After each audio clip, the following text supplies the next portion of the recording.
The sound of the slap cracked through the living room. Amaka's nails buckled. Her hand flew to her cheek.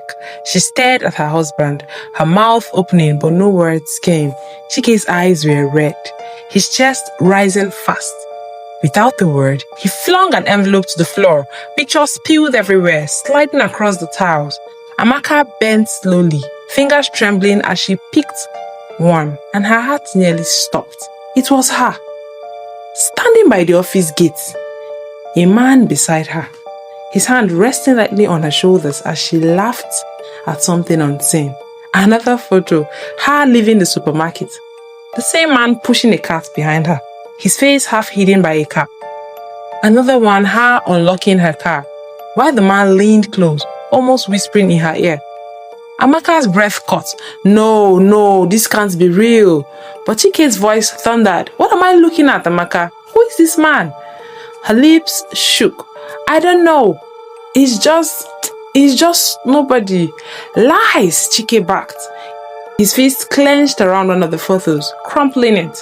From the corner of the room, a voice rose, calm and sharp. You see, my son, didn't I warn you? Didn't I say she would disgrace you one day?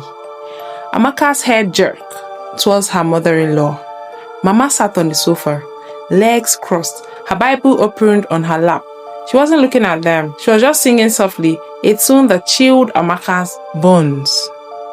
Mama, please, don't say that. Her voice cracked. Mama closed the Bible slowly, placed it on the table, and finally looked at her. The corner of her lips coiled into a small, satisfied smile.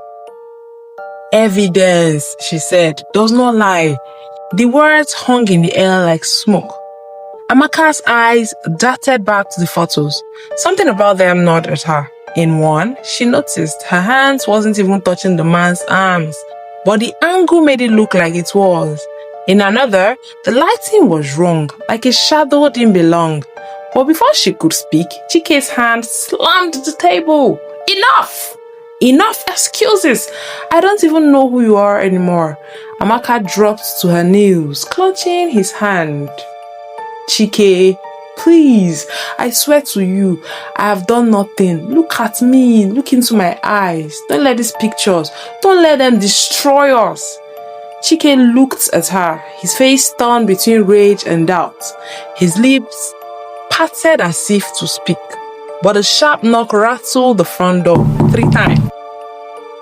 The room froze, and outside the door, someone waited. The knock at the door was slow, 3 heavy beats that shook the silence. Chike's head turned sharply, his jaw clenched. Who is that at this hour? Amaka wiped her tears with the back of her hand. Her heart racing, she prayed silently that it wasn't who she feared. Chike yanked the door open. A man stood there, tall, neat, polite smile on his lips. The same man from the photos, Kunle. Good evening, he said softly, his voice steady. Sorry for disturbing. Amaka, you forgot this at the office.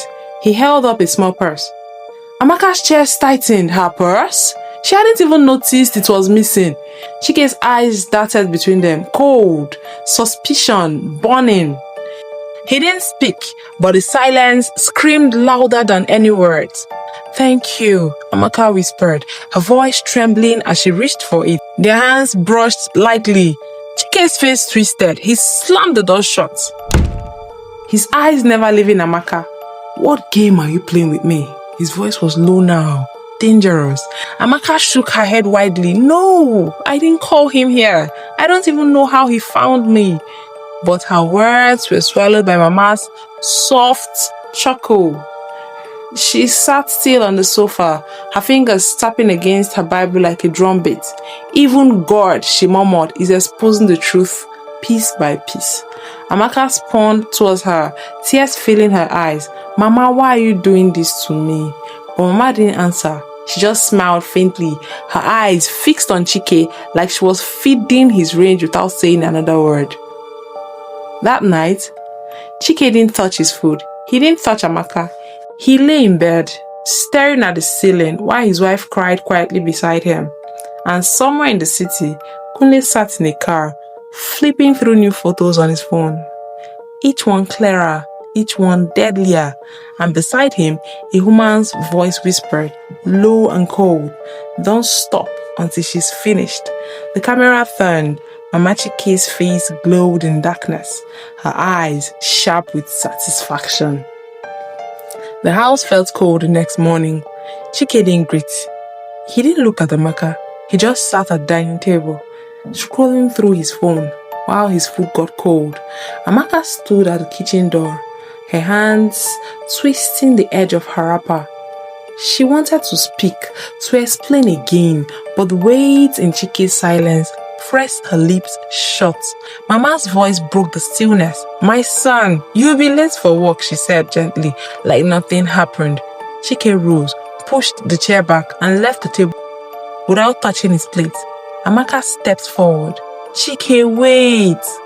He raised a hand, stopping her mid-step. His eyes, once tender, now carried something sharp, something that pierced deeper than the slap. "Don't talk to me now," he muttered, and walked out. The door slammed. Amaka's chest collapsed. She turned, her eyes meeting Mama's. For a moment, she thought she saw it, the faint coil of a smile tugging at the older woman's lips. But it was gone before she could be sure. The day stretched long. Amaka cleaned, cooked, prayed, hoping the night would bring peace. But when Chike returned, the storm grew. On his phone were new photos, sharper. Amaka in a parking lot, Kunle's hand brushing her hand as he leaned to say something. Another shot of them laughing too closely. "Explain this one," Chike's voice thundered, throwing the phone on the table.